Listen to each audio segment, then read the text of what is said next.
Assalamualaikum warahmatullahi wabarakatuh.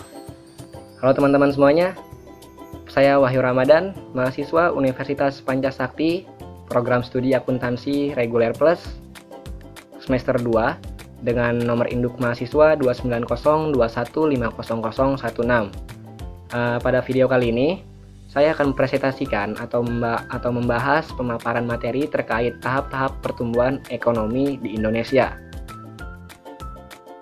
Oke, video pembelajaran kali ini dibuat untuk memenuhi tugas penilaian ujian tengah semester mata kuliah Perekonomian Indonesia dengan dosen pengampu Bapak Darmainis SEMM.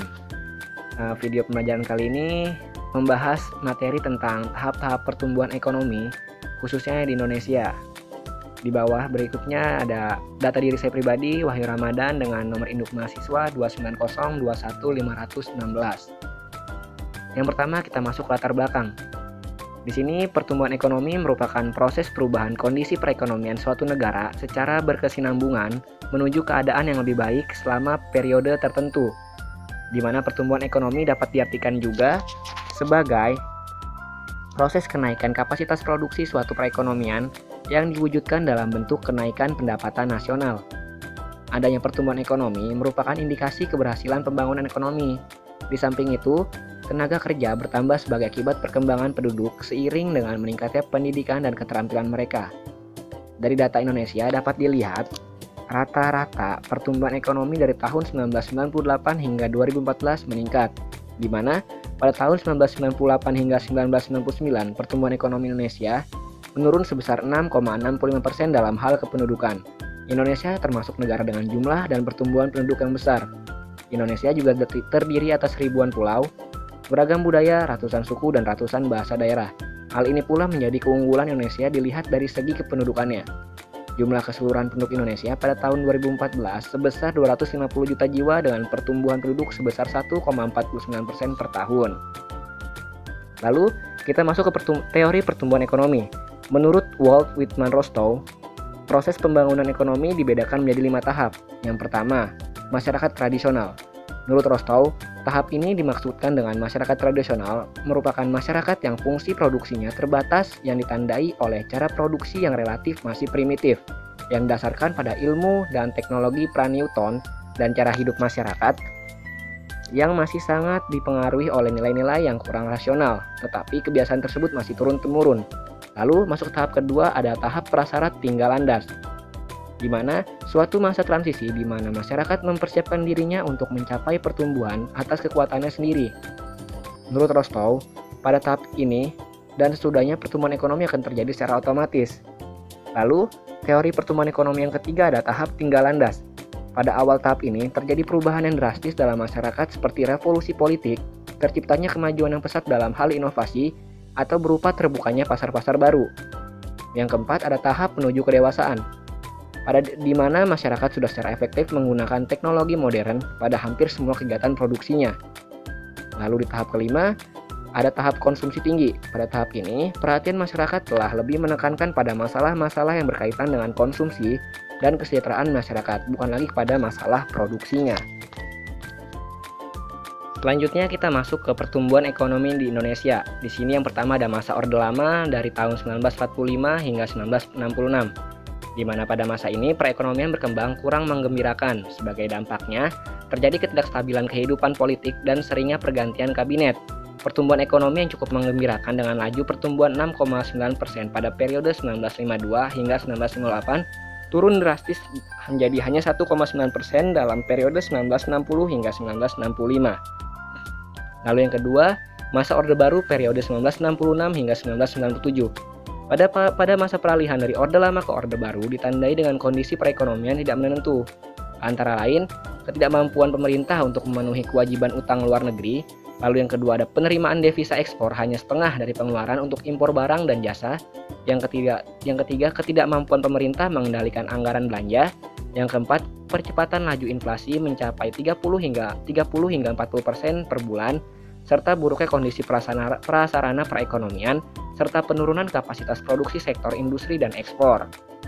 Yang ketiga ada masa reformasi 1998 hingga sekarang. di mana pada masa reformasi ini, sistem perekonomian ditandai dengan krisis moneter yang berlanjut menjadi krisis ekonomi yang sampai saat ini belum menunjukkan tanda-tanda ke arah pemulihan. Walaupun ada pertumbuhan ekonomi sekitar 6% untuk tahun 1997 dan 5,5% untuk tahun 1998, inflasi sudah diperhitungkan, namun laju inflasi sudah cukup tinggi yaitu sekitar 10%. Pada tahun 1999, laju pertumbuhan ekonomi diperkirakan telah menjadi positif. Ini menunjukkan pertanda pemulihan ekonomi Indonesia. Berdasarkan perhitungan PDB tahun 1993, laju pertumbuhan ekonomi Indonesia pada tahun 1999 adalah sekitar 0,23% dan pertumbuhan ekonomi tanpa migas sebesar 0,35%.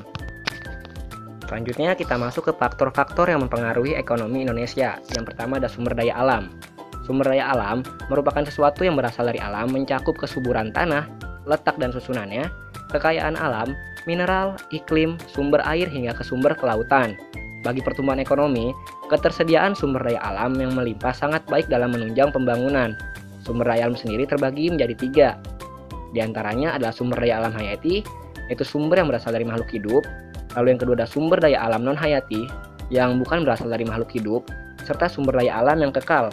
Contohnya seperti air, sinar matahari, gelombang pasang surut, serta udara. Lalu, di faktor kedua ada sumber daya manusia atau SDM, di mana sumber daya manusia ini merupakan individu produktif yang berperan sebagai penggerak suatu organisasi, baik dalam perusahaan maupun institusi. SDM berperan sebagai elemen utama organisasi dibandingkan elemen lainnya, seperti teknologi maupun modal. Karena pada dasarnya manusia lah yang kemudian akan mengendalikan faktor-faktor lainnya. Lalu faktor yang ketiga ada akumulasi modal.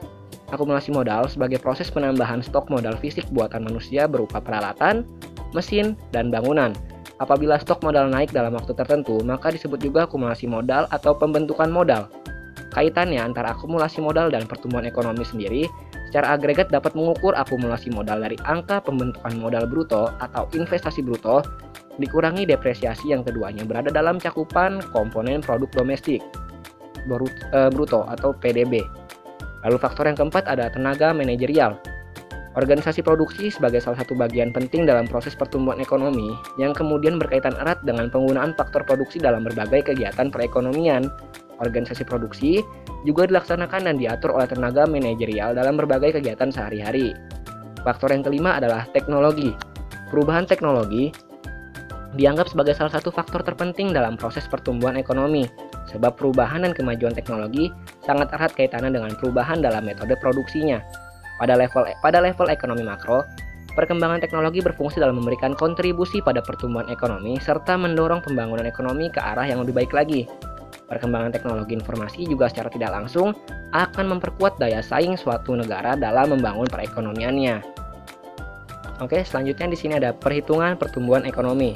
Untuk mengetahui pertumbuhan ekonomi pada suatu tahun, produksi barang dan jasa atau pendapatan nasional (GNP) pada tahun itu dibandingkan dengan tahun sebelumnya. Dengan rumus PE, pertumbuhan ekonomi sama dengan GNP tahun sekarang dikurangi GNP tahun lalu dibagi GNP tahun lalu dikali 100%.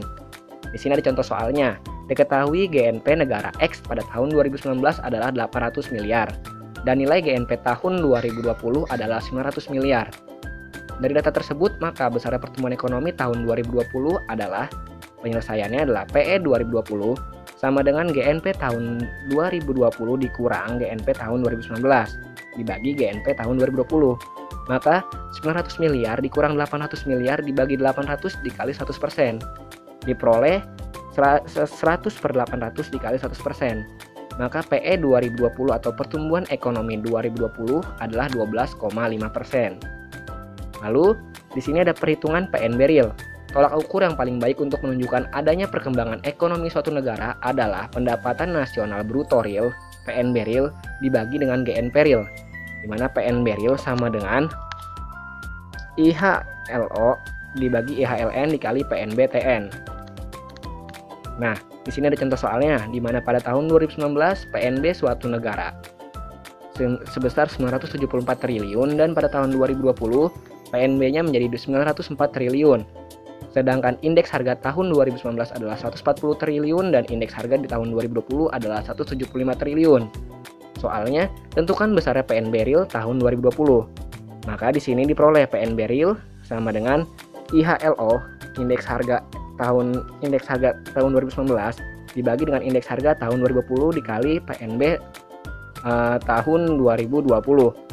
Maka diperoleh 140 dibagi 175 dikali 904. Maka PNB tahun 2020 sama dengan 0,8 dikali 904. Maka diperoleh PNB real tahun 2020 sebesar 723,2 triliun.